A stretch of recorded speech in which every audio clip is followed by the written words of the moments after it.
प्राचीन काल की बात है। एक बार नारद जी को यह अभिमान हो गया था कि उनसे बढ़कर इस पृथ्वी पर कोई दूसरा भगवान विष्णु का भक्त है ही नहीं। उनका व्यवहार भी इस भावना से प्रेरित होकर कुछ बदलने सा लगा था। वे भगवान के गुणों का गान करने के साथ साथ अपने सेवा कार्यों का भी वर्णन करने लगे। भगवान से कोई बात छुपी थोड़े ही रहती है। उन्हें तुरंत इस बात का पता चल गया।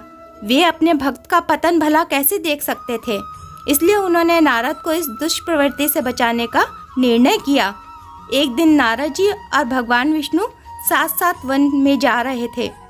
अचानक विष्णु जी एक वृक्ष के नीचे थक कर बैठ गए और बोले, भाई नारद जी, हम तो थक गए हैं, प्यास भी लगी है, कहीं से पानी मिल जाए तो लाओ।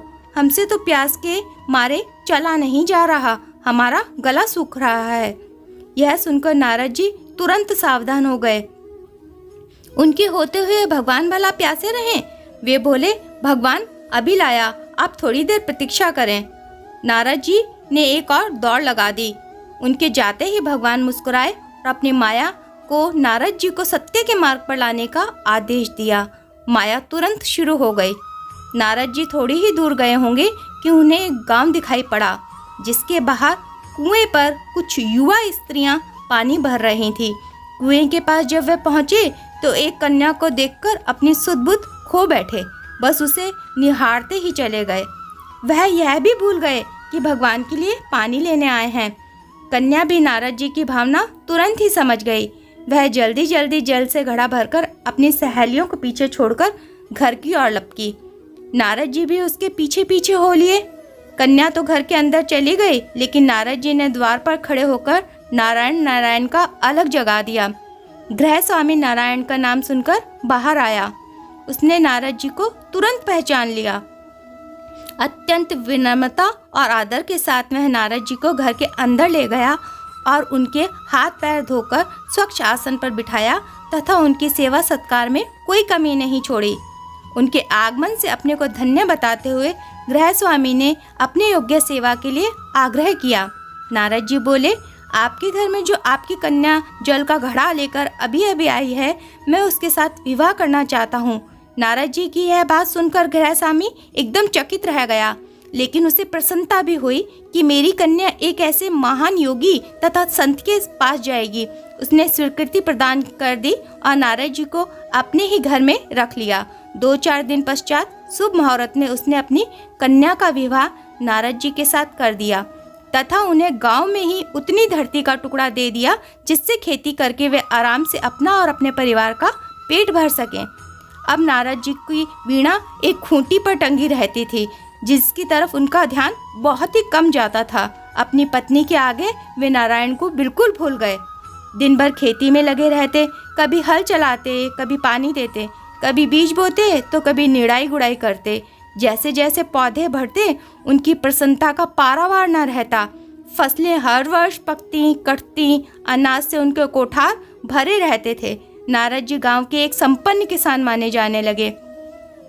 वर्ष दर वर्ष ऐसे ही बीतते चले गए और नारद जी की गृहस्थी भी बढ़ती चली गई। 3-4 लड़के लड़कियां भी हो गए। अब नारद जी को एक क्षण की भी फुर्सत नहीं मिलती थी। वे हर समय बच्चों के पालन पोषण तथा पढ़ाई लिखाई में लगे रहते अथवा खेत के काम में लगे रहते थे। अचानक एक दिन बहुत तेज बरसात शुरू हो गई, जिससे कि कई दिनों तक बंद होने का नाम ही नहीं लिया। बादलों की गरज और बिजली की कड़क ने सबके हृदय में भय उत्पन्न कर दिया। मूसलाधार वर्षा ने गांव के पास बहने वाली नदी में बाढ़ की स्थिति उत्पन्न कर दी। चारों ओर पानी ही पानी फैल गया। कच्चे पक्के सभी मकान ढहने लगे। घर का सामान बह गया, पशु भी डूब गए। कई व्यक्ति, कई इंसान उस बाढ़ में मर गए। गांव में त्राही त्राही मच गई। नारद जी अब क्या करें? उन्होंने भी घर में जो थोड़ा बहुत कीमती सामान बचा था उसकी गठरी बांधी और अपनी पत्नी तथा बच्चों को लेकर जान बचाने के लिए पानी में से ही होते हुए बाहर की तरफ निकलने लगे। नारद जी बगल में गठरी थामे एक हाथ से बच्चे को पकड़े थे और दूसरे हाथ से उन्होंने अपनी पत्नी को संभाला हुआ था। पत्नी भी एक बच्चे को गोद में उठाई थी, एक का हाथ पकड़े थी और धीरे धीरे अपने मार्ग पर आगे बढ़ने लगी। पानी का बहाव अत्यंत तेज था तथा यह भी पता नहीं चलता था कि कहाँ गड्ढा है और कहाँ टीला है। अचानक नारद जी ने ठोकर खाई और कीमती सामान की गठरी बगल से निकलकर बह गई। नारद जी गठरी कैसे पकड़ते? दोनों हाथ तो घिरे थे। एक से पत्नी का हाथ पकड़ा था और एक में बच्चे का हाथ। मन में सोचकर सोचा कि फिर कमा लेंगे, कोई बात नहीं है। कुछ दूर जाने पर पत्नी एक गड्ढे में गिर पड़ी और गोद का बच्चा छूटकर बह गया। पत्नी बहुत रोई, लेकिन क्या हो सकता था। धीरे धीरे और 2 बच्चे भी पानी में बह गए। उन्होंने बहुत कोशिश की बचाने की, लेकिन कुछ ना हो सका। दोनों पति पत्नी बड़े दुखी, रोते कलपते एक दूसरे को सांत्वना देते कोई ऊंची जगह ढूंढने लगे।